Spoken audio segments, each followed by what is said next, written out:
Good morning, class. Today I'm going to be teaching you about my skill, taping your hockey stick.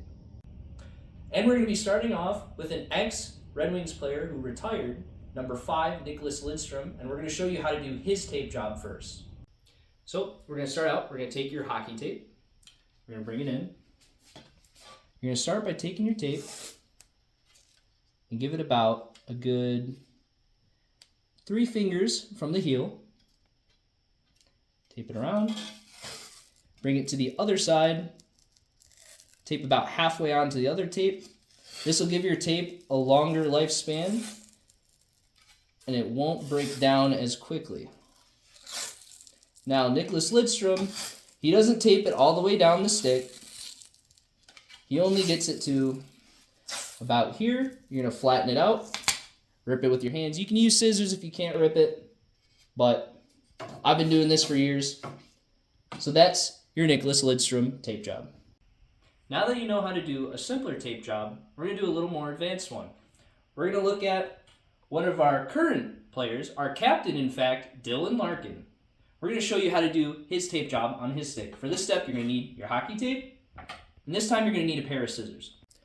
So the way Dylan Larkin tapes his stick, we call a sock tape job. Now this, usually we'd tape this part of the stick as well. I call that the crew sock tape job. Dylan Larkin though, he doesn't do that. We're going to call it the ankle high tape job. He leaves this heel open and tapes all the way to the toe of the stick.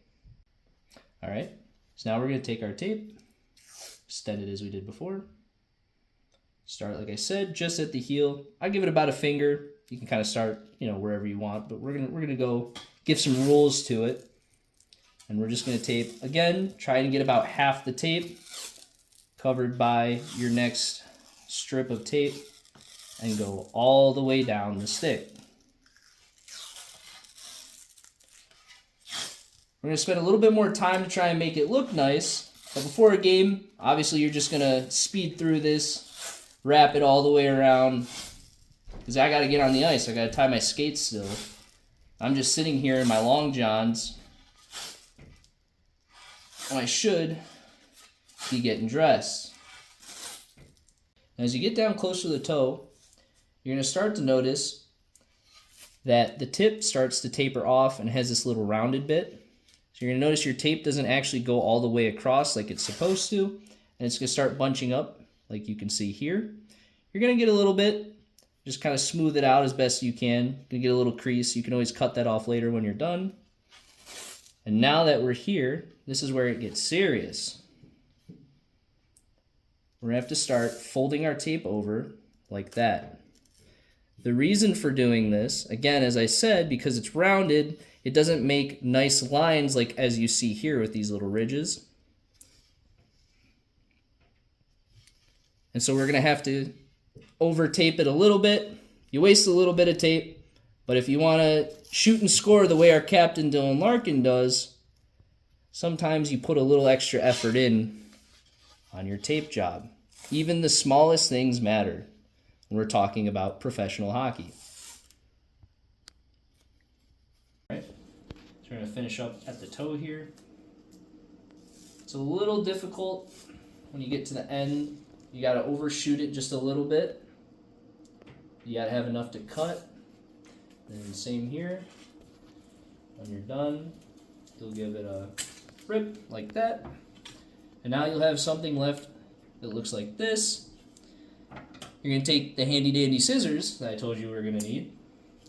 And you're just going to go around the best you can, as close to the stick as you can, cutting it off. And you can leave a little bit and touch it up later. So you can kind of do that and then come back around and finish that. But for the purposes of what we're showing you right now, I'm just going to do it real quick. And finish this up.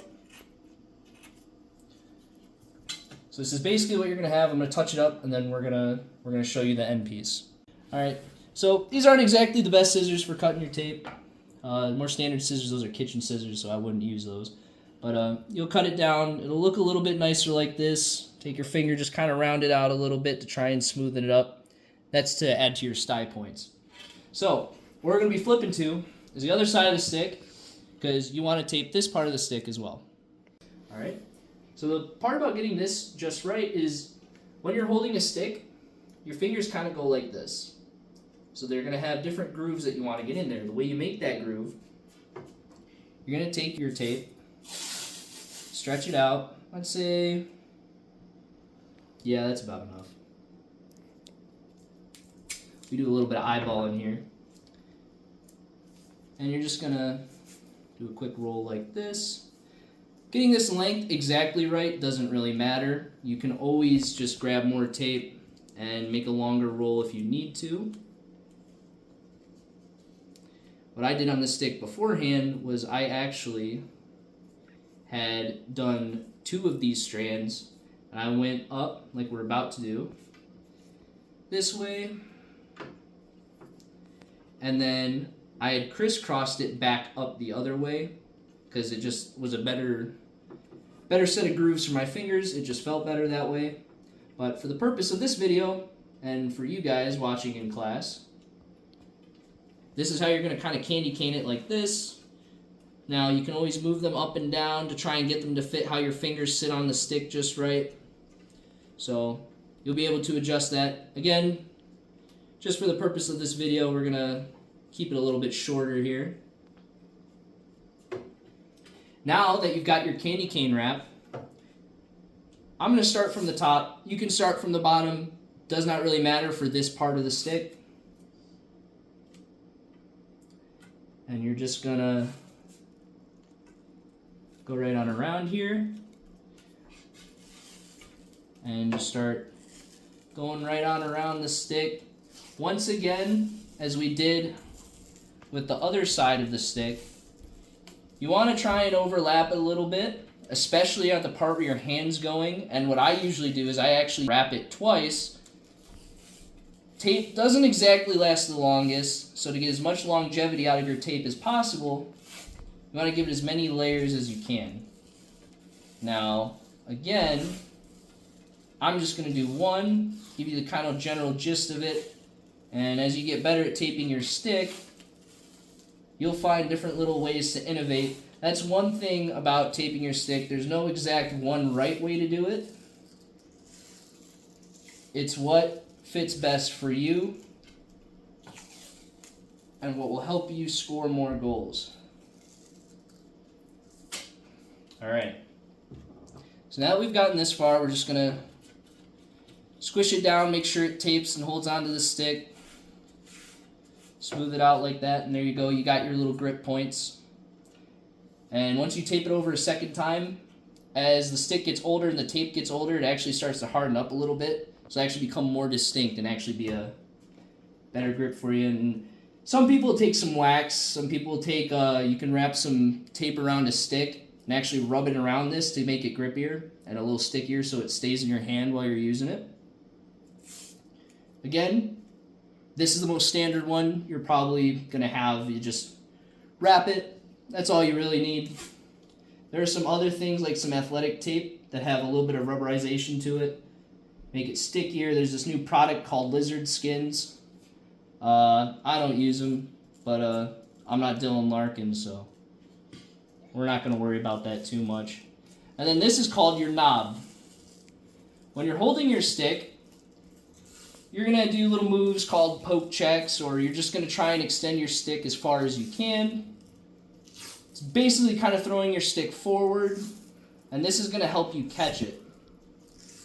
So in the old days, we showed you Nicholas Lidstrom's tape job. They put pretty large knobs on it, and the reason for that, this cardboard right here, once you're at the end of a tape roll, you'd put it on the end and then tape over it. It uses less tape. That's why they did it. And they always had tape rolls because they were constantly retaping their stick. For this one, we're going to do more of a more modern way of how you tape your stick.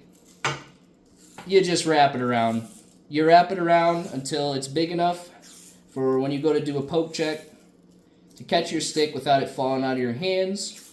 Or if you get slashed really hard by some guy in beer league who's 300 pounds and is 40 years old and probably shouldn't be slashing you, you'll be able to hold on to your stick without it falling out of your hands. That is from personal experience. So now, you have a fully taped stick. Now you're ready to take some slap shots, get some chinos, and put that puck in the upper decky. Thanks for watching.